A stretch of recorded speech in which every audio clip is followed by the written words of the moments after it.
Test. Do this again. Alright, what's up mga repa? So, ngayong umaga, pag-uusapan natin kung paano kong ginawa yung pagrehistro ng bike ko from the previous owner's name to my name. So, short background story lang tayo, no?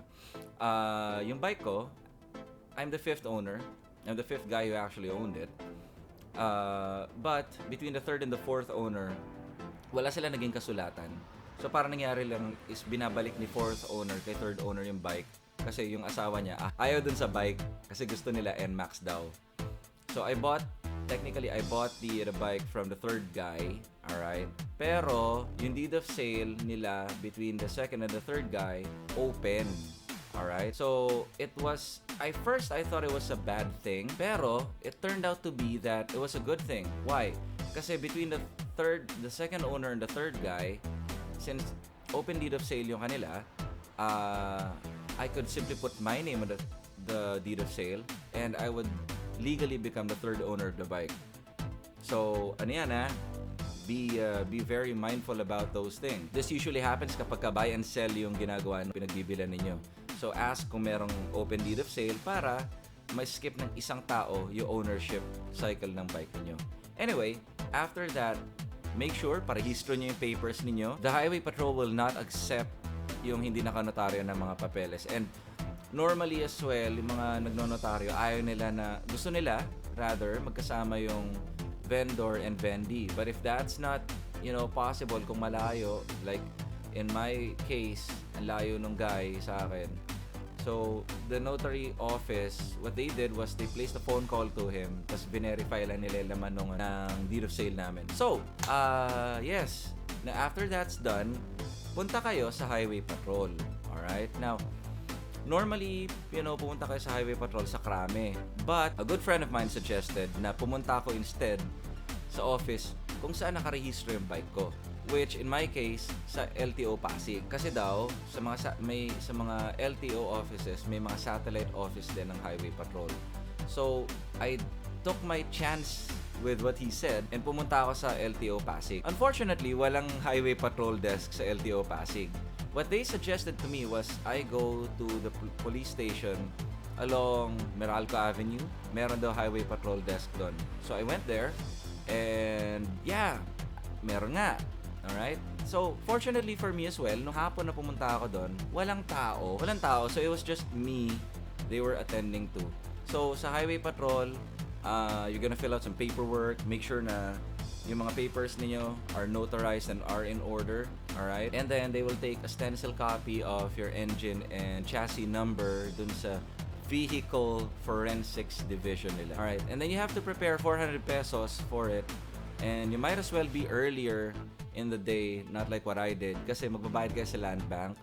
And, minsan may mapila sa land bank. Okay? So, be prudent. Agahan nyo na ng konti para hindi kayo matulad sa akin. Kasi, ako, medyo nahaselan ako eh. Kasi, since naghahabol yung mga tao ng remittances and whatnot, may pila talaga. But if you're earlier in the morning, I don't think na you're gonna have any issues with that. So, after I submitted all of those sa Highway Patrol, normally the process, and you can find this on the internet as well, the process will take about 3 working days for the clearance to be issued. Fortunately for me though, I was issued the clearance the next day kaagad. Like, I left the Highway Patrol office around 4 p.m. maybe, and then 10 a.m. the next morning, when I came back from the office, doon ako dumadaan, lo and behold, nandiyan yung clearance ko. And it's gonna look something like this. Actually, makapal siya na pieces of paper, but I just made a photocopy of the last piece of paper na applicable. Alright? Just so I'd have something for my records. So after you go to the Highway Patrol, after you get your paperwork sorted out with them, you go to the LTO's new registration unit. Alright? In my case, since dito sa NCR tayo,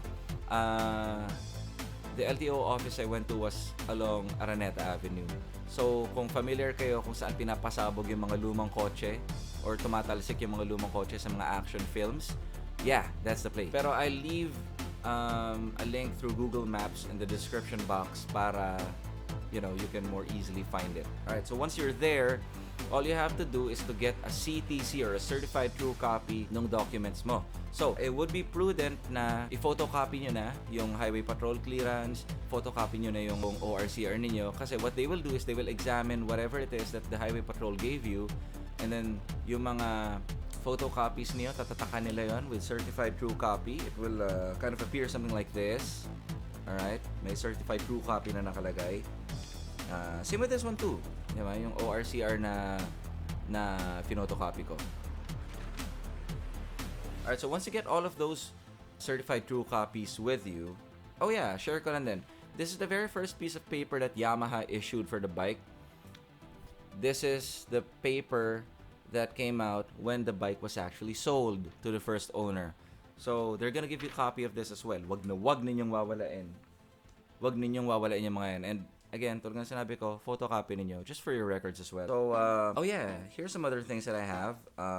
Deed of sales, ng mga previous owner, IDs and whatnot, diba? Always keep copies of these para lang sigurado kayo.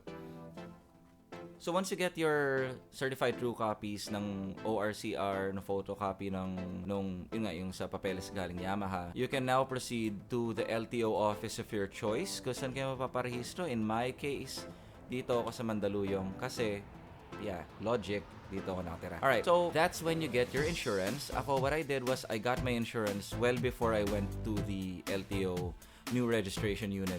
So nagpa-insurance na ako doon, and then when I got to the LTO sa Mandaluyong, they also have the smog test there. So smog test na lang ginawa ko. Alright, insurance is 400 pesos, smog test is 350. Alright, tas kung gusto ninyo, pabaunan ninyo or bigyan nyo na lang yung nag-i-stencil. It's a Filipino custom, whatever, I gave 50 pesos, so it wasn't so bad. So after you get the smog test and, you have all of your paperwork, by now, makapal na paperwork ninyo, you go to the motor vehicle inspector first. So check nila yung papers mo if it's in order. And then, stencil ulit na panibago. Kasi gusto na LTO stencil na panibago. Alright? And then after all of that, you go to the records office, window 10 in LTO Mandaluyong. So, i-evaluate nila ulit yon, make sure everything is in order. They're gonna check out yung mga stuff ninyo. And then, after that, you have to go to the cashier. You will have to pay them para dun sa ORCR mo, which in my case was 1,126 pesos. Pero, magdala na kayo ng mga 1,2 to 1,500. Diba? Sobrang na kayo nun. Paldong-paldo na kayo. Sa LTO Mandaluyong, it took me about 15 minutes actually. Could have been quicker. Kasi ang problema ko was, I stepped out of the office para mag-withdraw. Alright, so pag dumating kayo doon, dala na kayo ng pera para di kayo mahasailan. Mabilis lang, trust. And then after that, after all of that is said and done, you're gonna have yung CR and OR ninyo under your name, which is awesome, diba? So, why did I do that? One was like, if in case I kind of think of selling the bike, or I would have to sell the bike, it would be under my name and with clean paper. So, diba? Parang andaling ibenta kapag ka ganun Unlike kapag kasi may open deed ako or deed of sale from ganito, ganyan. Hassle siya, diba? Parang you have to go through all of those hoops again if you choose. Secondly, I deem it, as I mentioned earlier, I deem it necessary to complete the cycle of ownership para since I own the bike and I'm using the bike, might as well register ko na siya sa akin, diba? Thirdly, since nasa Mandaluyong ako, this is checkpoint country. Ang hassle, sometimes yung mga bike kapag hindi nakarehistro sa pangalan nila nung rider yung bike, ang hassle, 'di ba? So, gusto ko pa nakita yung papers ko, the papers speak for themselves and I can be on my merry way, 'di ba? Hassle lang 'di ba? So, iwas na kayo sa hassle. Plus, kung hindi nakarehistro yung mga bike ninyo, please, irehistro nyo naman. Hindi naman ganun kahirap You just have to spare a few hours of your day or maybe a day para sa kailangan gawin. Kasi if your vehicle is not registered, you're like an outlaw driving that vehicle. And sadly, ang dami din sa ating mga walang lisensya. And I don't care if you're Valentino Rossi or Michael Schumacher levels of good behind the wheel. Pero, pa-register nyo na. Para hindi kayo napapaisip. Para hindi pagka nahuli kayo, naglalagay kayo, di ba? Pangit di ba? Do the right thing. Tulad nga na sinabi ng mentor ko dati, si Mr. Nelson Pinpin. He said, and I stole it from his email, do things the right way. the only way. Diba? So, mga repa, with that said, this is the end of my vlog today. Tulad ng lagi sa inyo sinasabi, ride safe mga repa, sige lang na sige, and I will see you soon on my next episode.